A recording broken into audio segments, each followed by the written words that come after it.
ఓం శ్రీ గురుభ్యో నమః. అద్వైత సిద్ధాంత బోధకుడు, హిందువులకు నిత్య స్తోత్రాలను అందించిన అపర సరస్వతి, ఆలయ స్థాపనకు నడుం బిగించిన సాధకుడు, జగద్గురువు ఆది శంకరాచార్యులు తలపెట్టని కార్యం లేదు. జగత్తుకే గురువుగా ఖ్యాతిగాంచిన ఆదిశంకరులు సాక్షాత్తు సదాశివుడే ఈ రూపంలో భూలోకంలో అవతరించాడని అంటారు. కేవలం 32 ఏళ్లు మాత్రమే జీవించిన శంకరాచార్యులు అద్వైత సిద్ధాంతాన్ని బోధించేందుకు భారతదేశం నలుమూలలా దాదాపు 3 సార్లు ఆధ్యాత్మిక యాత్రను కాలినడకన సాగించారు. అలా బద్రీనాథ్కు వెళ్లిన శంకరాచార్యులకు స్వప్నంలో బదరీనారాయణుడు కనిపించి అలకనందలో తన ఉనికిని తెలియజేశాడని, దాంతో ఆ విగ్రహాన్ని వెలికితీసి అక్కడే ప్రతిష్ఠించారని చెప్తారు.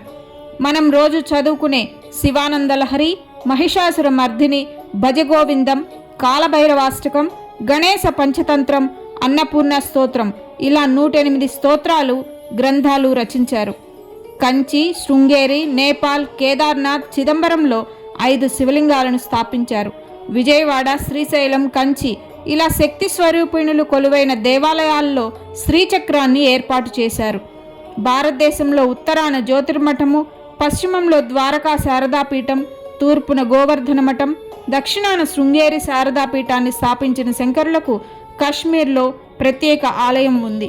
అనుక్షణం ధర్మస్థాపన కోసం, అద్వైత సిద్ధాంతం కోసం తప్పించిన శంకరులు సన్యసించే ముందు తన తల్లికి మాట ఇచ్చినట్లుగా ఆమెకు అంతిమ సంస్కారాలు నిర్వహించి పుత్రుడిగా తన ధర్మాన్ని చాటుకున్నారు.